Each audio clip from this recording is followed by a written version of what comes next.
Hi guys! Nako'y gusto i-share kanang mga moments lang or mga experience ako di mga mahimot ko. By the way, no, I'm currently residing in UK or let's say somewhere in UK. So, one instances, nagpila ko sa among canteen. And anak ko sa tindira nga mag-order ko og 1 foot long.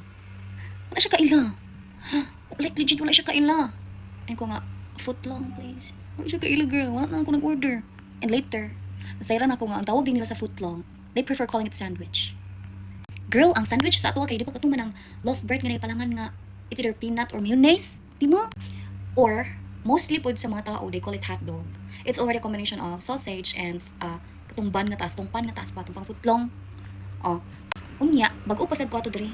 Linya gyapon ko sa kantin yung ko nga one small order of french fries please. Hala, ano siya nga, sorry, we don't have that. Uy, ante, nagluto mo kasi mong likod. And later on, ay kanang nabawan na sad nako.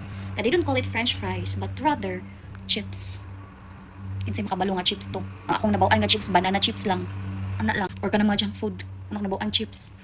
And lahi po ang ilahang tawag diri sa jacket. Pero siguro ga-adapt na lang sila no sa tuas sa mga Asian because we call it jacket. But sila, labi ng mga native speakers, they call it jumper. Yo, sa kaya gid no makaingon kung daghan na pa din ako gulat na bawaan sa elementary ko eh. Pero okay na na. Okay na. Every day we'll learn new things. So, okay, no, bye.